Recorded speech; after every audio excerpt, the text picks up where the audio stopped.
চুবুৰীয়া ৰাষ্ট্ৰ বাংলাদেশত হিন্দু তথা সংখ্যালঘুসকলৰ ওপৰত চলা অমানসিক অত্যাচাৰ আৰু সম্পত্তি ধ্বংসৰ প্ৰতিবাদত আজি গোসাইগাঁৱত বিশাল প্ৰতিবাদী সমদল উলিওৱা হয়।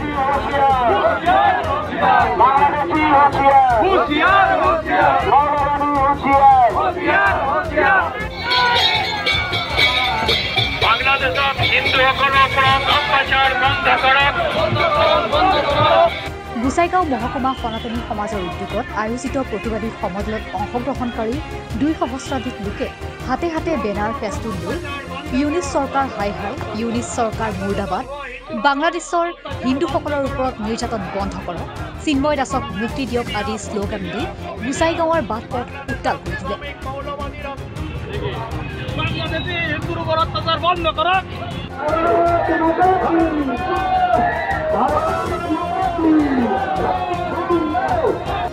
গোসাইগাঁও সদৰ চহৰ স্থিত নাথ মন্দিৰ প্ৰাংগণৰ পৰা উলিওৱা সমদল সমগ্ৰ চহৰ পৰিভ্ৰমণ কৰি মহকুমাধিপতিৰ কাৰ্যালয়ত উপস্থিত হৈ কেইবাটাও দাবী সন্মিলিত এখন স্মাৰক পত্ৰ মুখ্যমন্ত্ৰীলৈ প্ৰেৰণ কৰে।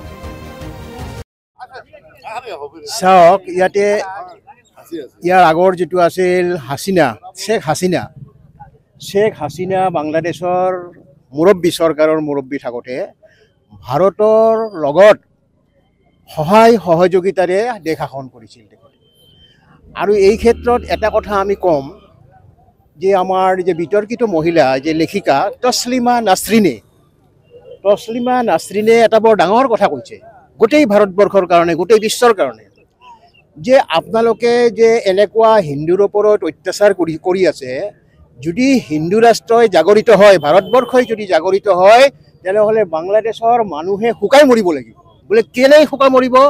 যে বস্তু বাহানিৰ অতিৰিক্ত দাম নাপাব, তাৰপিছত আপোনাৰ ইলেক্ট্ৰিচিটিৰ যোগাযোগ নাপাব, তাৰপিছত আপোনাৰ কমিউনিকেশ্যনৰ যোগাযোগ নাপাব, পানী নাপাব বুলি কৈছে আপোনাৰ তছলিমা নাছৰিনে। যে যদি পানীয়ে নাপায় আপুনি, তেনেহ'লে বাংলাদেশৰ মানুহে কি খাই বাচি থাকিব? মানুহজন মৰি যাব। গতিকে আপোনালোকে এনেকৈ অত্যাচাৰ কিয় কৰি আছে? এইটো অত্যাচাৰ কৰাটো ঠিক হয়? মানৱতাক কিয় আপোনালোকে ধ্বংস কৰিছে, ধূলিসাৎ কৰিছে?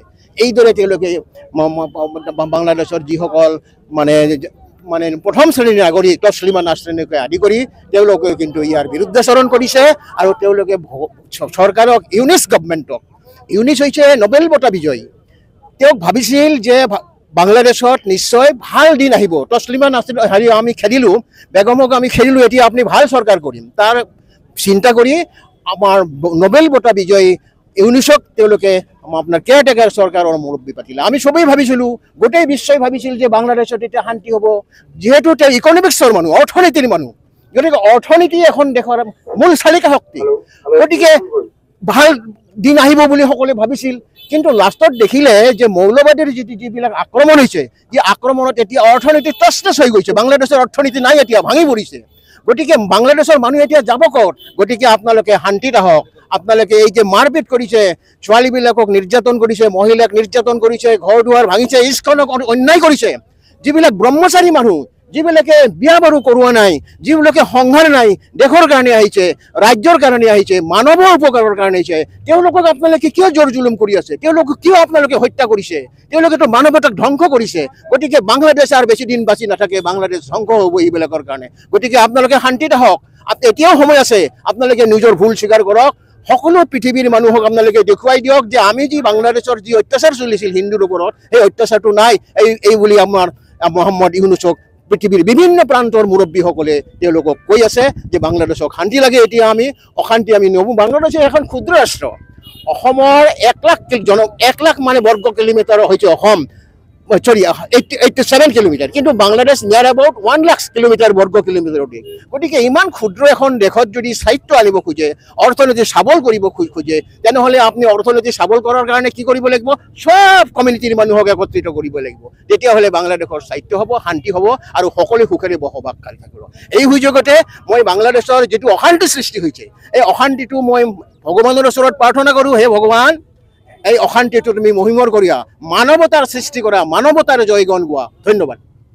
আমাৰ কাৰ্যসূচী আমি বাংলাদেশত আমাৰ চুবুৰীয়া ৰাষ্ট্ৰ বাংলাদেশত যি আমাৰ হিন্দু বৌদ্ধ জৈন খ্ৰীষ্টানসকলৰ ওপৰত যি অমানসিক অত্যাচাৰ চলি আছে সেই অত্যাচাৰ আমি সহ্য কৰিব পৰা নাই গোটেই ভাৰতবৰ্ষৰ লগতে আমি গোসাইগাঁও মহকুমা সনাতনী সমাজেও ইয়াৰ প্ৰতিবাদত আমি বৃহত্তৰ কাৰ্যসূচী আজি আমি ঘোষণা কৰিছোঁ আৰু যাৰ বাবে আমি আজি এই প্ৰতিবাদী সমাজৰ মহকুমা অধিপতি অফিচলৈ গৈ আমি তেওঁলোকক আমাৰ স্মাৰকপত্ৰ প্ৰদান কৰিম যাতে ভৱিষ্যতে আমাৰ হিন্দুসকলৰ সুৰক্ষা হয় বাংলাদেশত এইখিনিয়ে আজি কি ক'ব যে এই যে অমানসিক ঘটনা সংঘটিত হৈ আছে এই বিষয়ে কোনে কৰি আছে কি আছে কি ক'ব বিশেষকৈ আমাৰ যি বাংলাদেশ চৰকাৰ আছে মইতো ক'ব খোজোঁ যে এইটো অন্তৰিম গভৰ্ণমেণ্ট তেওঁলোকে ফুল চৰকাৰ প্ৰেজেণ্ট চৰকাৰ নহয় তেওঁলোকে তাতে মহম্মদ ইউনিছ যি শান্তি নোবেল বঁটা পাইছিল তেওঁ আমি দাবী কৰোঁ তেওঁ সেই নোবেল বঁটা ঘূৰাই ল'ব লাগে চৰকাৰে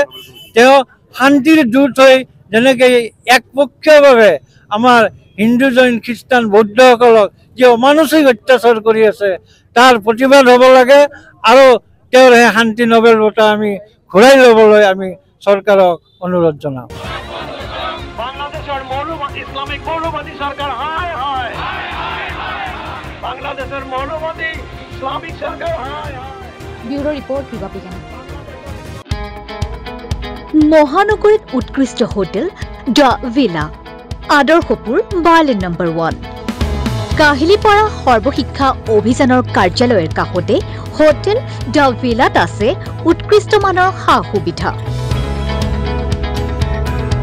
য'ত আছে আটক ধুনীয়া কোঠা লগতে পাব লাক্সাৰী সুইট আৰু ডিলাক্স ৰুম তদুপৰি ৰেষ্টুৰেণ্টত পাব আপোনাৰ মন পছন্দৰ সুস্বাদু খাদ্য আৰু পাব বাৰ আৰু সুইমিং পুল দ্য ভিলাত পাব আপুনি নৈসংগিক পৰিৱেশ আৰু সুস্বাদু খাদ্যৰ সম্ভাৰ